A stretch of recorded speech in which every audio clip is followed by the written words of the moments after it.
Good morning, Brew Daily Show. I'm Neal Fryman. And I'm Toby Howell. Today, Starliner is about to leave the International Space Station, but without its crew. Cue up the audiobook for a solo road trip home. Then, nobody panic, but the most consequential jobs report in years is coming out this morning. I said, nobody panic, okay? It's Friday, September 6th. Let's ride.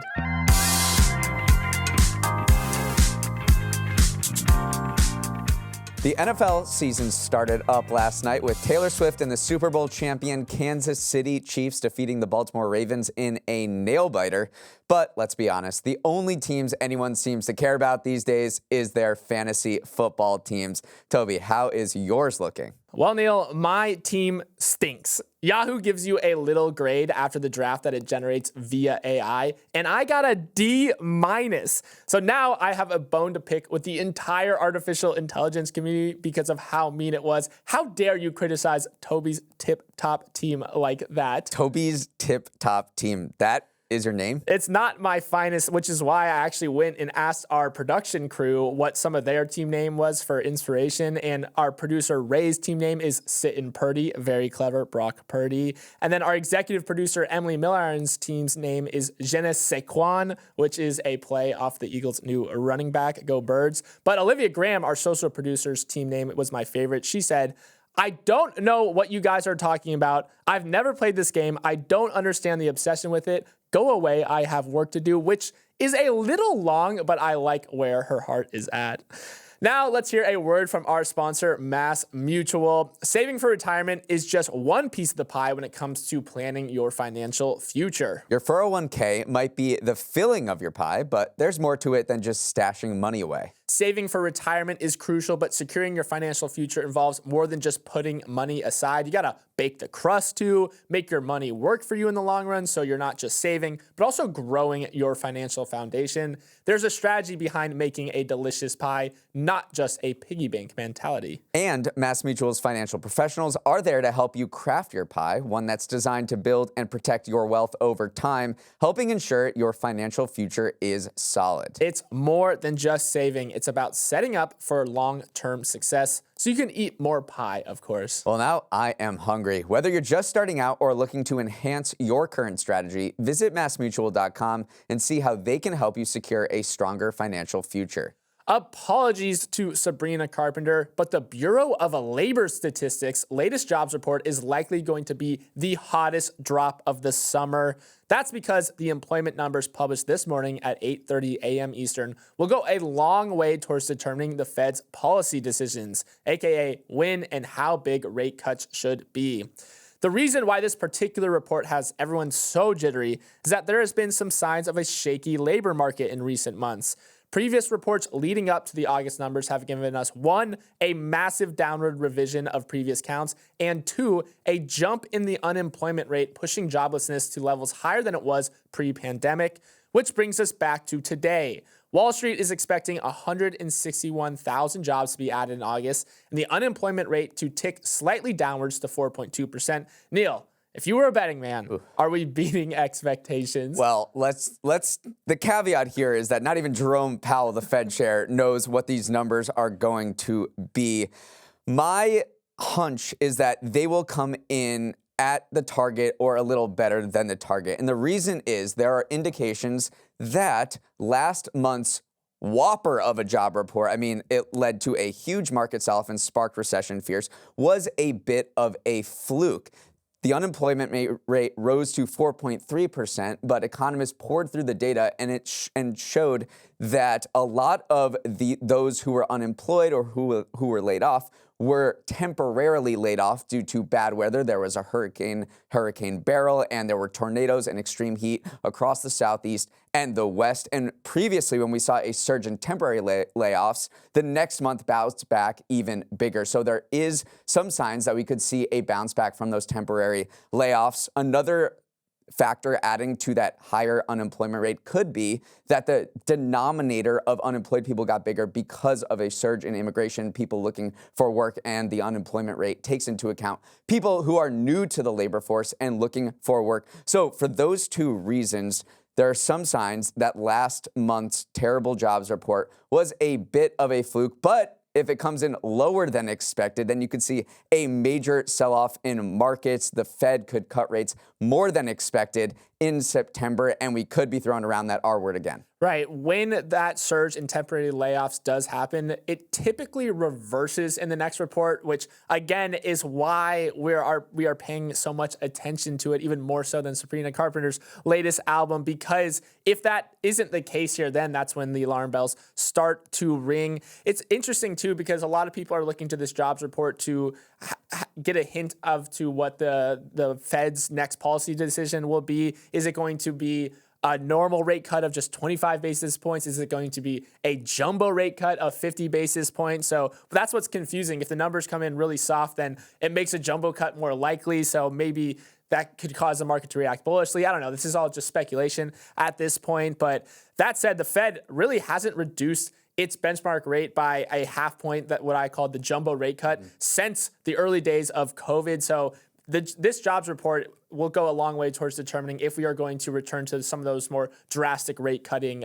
measures. And let's be clear here. A lot of data in recent months has shown the labor market cooling. The question is this a reversion to normal after a very tight labor market over the past couple of years where employers just couldn't find enough workers? There's a big worker shortage. Or is it just going back, or is it going off a cliff and we're going to see skyrocketing unemployment? Just yesterday, there was a report that accompanied the jobs report, or that previewed the jobs report. It was job openings in July fell for the second consecutive month to an estimated 7.7 million, which is the lowest number of openings since January 2021. The ratio of unemployed workers to job openings is now about 1.1%, down from a peak of over 2. So more signs that the labor market is cooling. We just don't know whether this is going back to pre-pandemic normal or something a little more alarming. And then final note, we did get a mini preview as well from the payrolls processing firm ADP, which does August private job growth numbers, and that came in at just 99,000, which is the smallest gain dating all the way back to January of 2021. So that was a little bit nervy because it's kind of a preview to the main event, and that came in a little softer than expected. Yeah, 8:30 a.m. Eastern. Tune in, start pre-gaming. Yeah, it's going to be a huge deal, and the market could react violently one way or another. This week, presidential candidates Donald Trump and Kamala Harris went full challengers mode on the campaign trail hardcourt, making dueling speeches about their economic policies to charm a key voting bloc, the business community. Let's start with Trump, who outlined his economic proposals yesterday in a speech at the Economic Club of New York. Trump's ideas for the economy focus on cutting regulations, slashing the corporate tax rate for some companies, and a whole lot of Elon Musk. Trump said he'd create a government efficiency commission headed by the Tesla CEO that would conduct, quote, a complete financial and performance audit of the entire federal government and make recommendations for drastic reform. Musk was a natural choice for this position because it was Musk who first raised the idea of a government efficiency commission to Trump when they had that public conversation on X last month. As for Harris, she announced her biggest break yet from President Biden's economic agenda when she told a crowd in New Hampshire that she'd scale back Biden's proposed increase of the capital gains tax on wealthy people, which is the tax you pay when you sell an investment asset or a property. Biden has proposed raising that tax to 39.6% on Americans who make more than $1 million per year, but Harris's target is 28%, still up from the current top rate of 23.8%. Toby, this was the week both candidates wanted to show the business community they have their back, but with very different plans. Right. Remember, it's hard to determine what is serious economic policy at this point and what is more posturing to kind of, appeal to that same community. I feel like we have to start by drilling down deeper into this government efficiency commission that was suggested and wants to be led by Elon Musk, as if he doesn't have more to do here. Remember, this was the idea that kept coming up in that spaces that they hosted. A lot of people have been quick to point out that Musk's businesses, Tesla, SpaceX, are regulated by a lot of federal agencies. So there's probably a potential for a conflict of interest here should he become more actively involved in a commission that is meant to pare back government spending. Right. SpaceX's biggest customers are one, NASA, two, the Pentagon. Another one of Trump's big plans is to claw back a lot of Inflation Reduction Act funds. Remember, the Inflation Reduction Act spent allocated hundreds of billions of dollars to clean energy programs, healthcare, the IRS, and a lot of that still has not yet been dispersed. Trump wants to claw that back. Janet Yellen gave a speech, the Treasury Secretary, saying that doing so would put the U.S. at a disadvantage to places like China, which are heavily subsidizing green energy technologies. That's been a big geopolitical and economic fight over the past few years. The IRS still has $50 billion that it needs to spend. Remember, the IRS got $80 billion to go after tax cheats and modernize its system. Republicans want to pull a lot of that funding back. But let's talk about Harris as well. Harris really broke from Biden in a big way. He proposed raising that capital gains tax to almost 40%, which would be a huge increase from the around 24% currently. And she pared that back to 28%. And she wants to show the business community she is pro-investment, pro-private sector growth, and helping allowing the government to put the thumb on the scale a little bit to generate more investment in the United States. She's also going big on small businesses. She wants to offer small businesses and startups this $50,000 tax break, which right now is 10 times the current deduction. You contrast that to Trump, who's looking to slash the corporate tax rate for some of these bigger companies across the board. So it's just a little bit of a insight into who they're trying to appeal to and what their strategies are. She also wants to give those first-time home buyers that $25,000 down payment support, which we've discussed on this show before. There were some pushback on that too, because experts worried that that could just supercharge demand for the housing market and it would just heat it up too much. So it has been interesting, though, to see the corporate world to come out after Harris's proposals came out this week. Mark Cuban has tweeted out in support. Aaron Levy, the CEO of the software company Box, has said it's good to see Harris moving towards the center. So you've been seeing this upwelling of support from the corporate world as well. So just fascinating, though, to see how each candidate is targeting like the exact same group of people with different policy proposals and hoping that their approach, pays off come November. You know the feeling of dropping someone off at the airport, then settling into a silent, passengerless trip back home alone with your own thoughts? Well, Boeing's Starliner spacecraft is set to make its own long and lonesome return today, also without its passengers in tow. The troubled capsule will attempt to undock from the space station around 6 p.m. Eastern today, leaving astronauts Butch Wilmore and Suni Williams behind to wait until 2025 for a SpaceX mission to ferry them home. If it all goes to plan, Starliner should land in New Mexico 6 hours after departing, bringing to close yet another chapter in Boeing's recent history it will likely want to forget. Helium leaks and issues with the propulsion system ultimately forced NASA into making the decision to nix using Starliner in a return mission, forcing SpaceX to play Space Uber instead. Neal, this mission was meant to prove that Boeing could be counted on to ferry astronauts to and from the space station, and instead it did the exact opposite. Right. This was huge for NASA and Boeing. NASA only has SpaceX right now to ferry astronauts to and from the space station. They were relying on Boeing to help out with that, be their second driver. And they finished one part of the mission. I don't think you can declare this a complete failure. It is a little bittersweet, and I would say more bad than good that this is coming home, that the Starliner is coming home without people, but it did accomplish one part of the mission. Still, I would say this mission probably got a worse draft grade than your fantasy football team. The question now is, what do you do with Starliner? What is Boeing going to do with its space program? Because it's taken over a decade to get this thing going, and it still can't fulfill its mission, that why it got its contract with NASA. NASA gave it $4.2 billion back in 2014. And it will only pay out that amount when it actually accomplishes these particular benchmarks, which it still hasn't. Meanwhile, Boeing is on the hook for all the cost overruns, and already those cost overruns have totaled $1.6 billion. Now it's got to get under the hood of Starliner and figure out what's going on with these thrusters, which could only balloon the costs even more. So new CEO Kelly Ortberg has a decision to make. whether to pull the plug on the space program or continue investing in it, even if it hasn't paid dividends yet. Speaking of those thrusters, they are modifying how Starliner plans to actually leave and decouple from the ISS. They're going to conduct what is called a breakout burn that actually just moves it up and away pretty quickly. It's actually 12 small burns with an orbital velocity of just 0.1 meter per second for each one. So that means it will be pulsing for a shorter period of time than they did during their approach to the station. The idea is that less can go wrong with shorter burns because there's an issue with the propulsion system. So they want to make sure the astronauts aboard the space station are as safe as possible. There actually is a SpaceX Dragon vehicle that's currently attached to the station that the astronauts have been working to outfit with emergency seats. So if something does go wrong, they could hop on that in case of a big emergency. So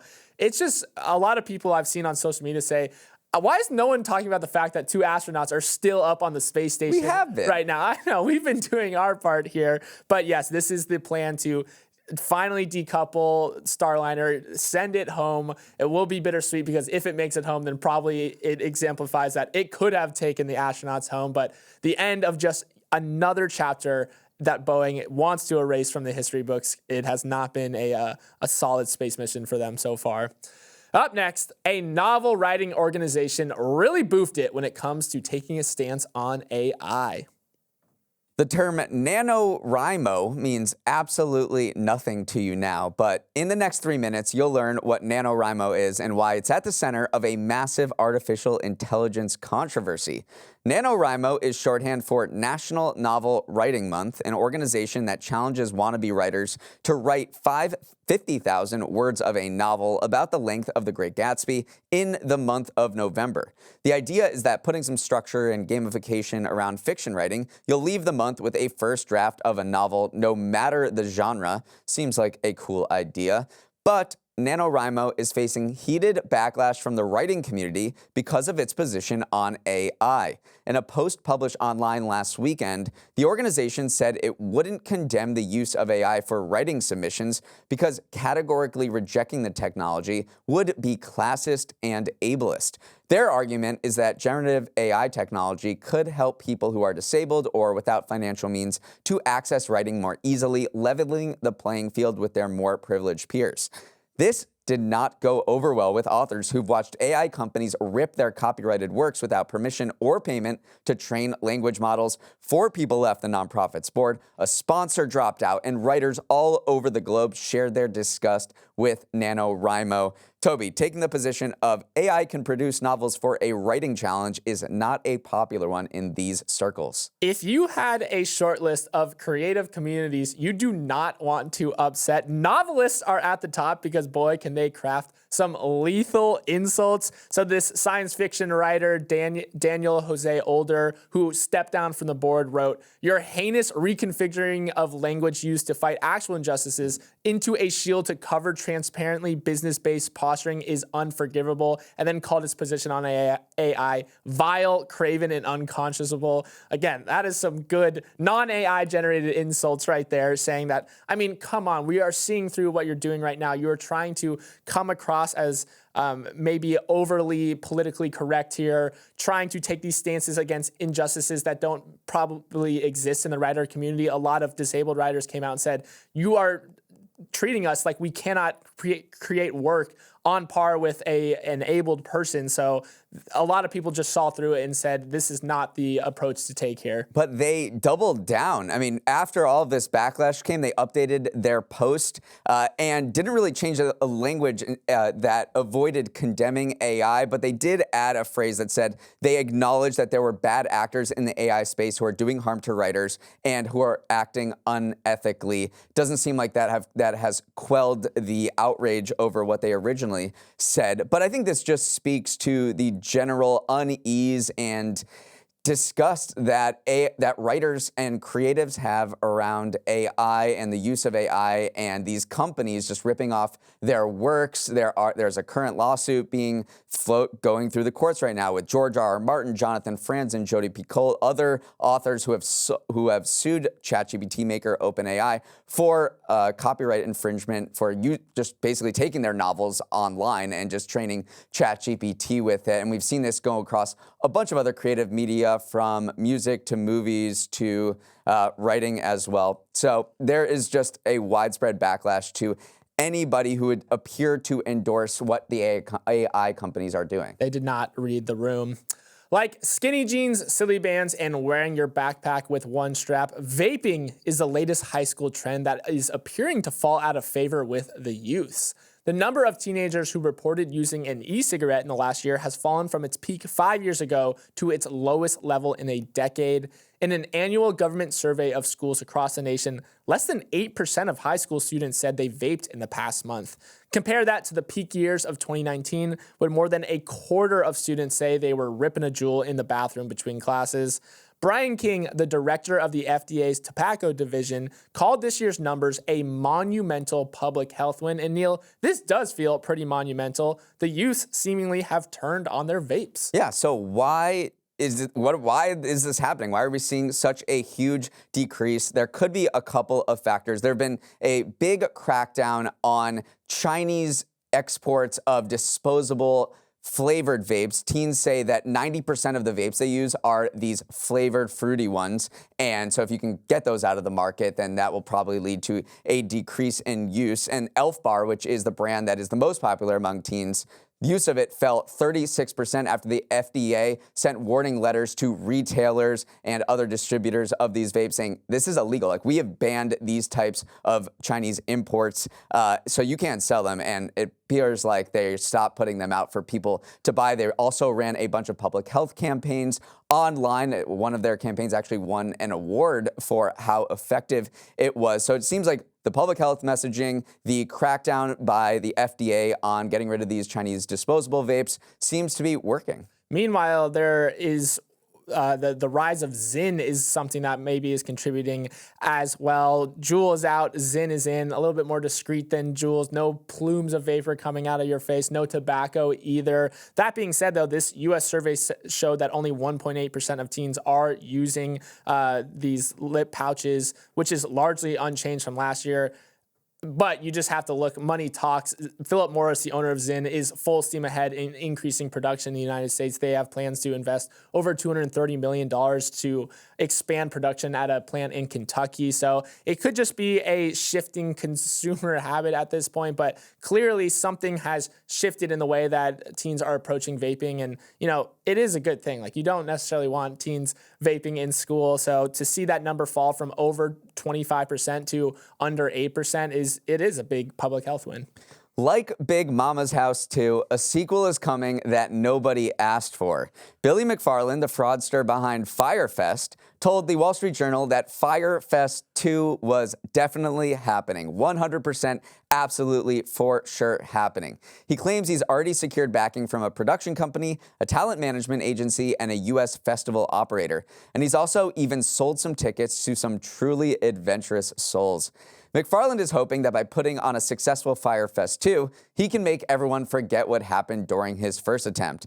That event turned out to be a scam of epic proportions, with attendees showing up on a Caribbean island expecting a festival jam-packed with beautiful influencers and luxurious accommodations, only to be essentially stranded there, Lord of the Flies style, eating sad cheese sandwiches.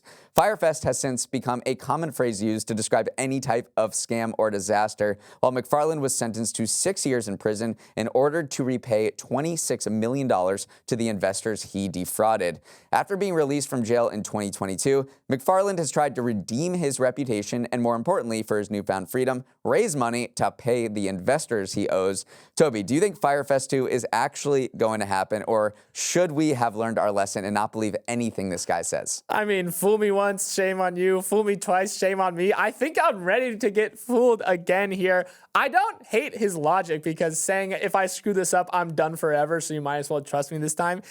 He did sell tickets too, so he can't really go back and save face at this point. So it truly is do or die. He's not giving any real specific details about the festival. That's where I start getting a little wishy-washy. He doesn't know where it will be held. He doesn't know when it will be held. He doesn't know who is going to be there or who is performing, but yep, it is totally happening. So It's tough here because he is Billy McFarland, and I want to think that he has changed in his time as president and he wants to do it right this time, but it's tough to trust. Well, apparently he drew up Fyre Fest to the idea in solitary confinement because he served 2 stints in solitary confinement. He does say a production company that is unnamed has purchased a 51% stake in the festival's parent company, which is Fyre Media. He's reportedly, you just have to put allegedly or reportedly before anything here in this story, sent scouts out to various Caribbean islands and places like Honduras and Belize and Jamaica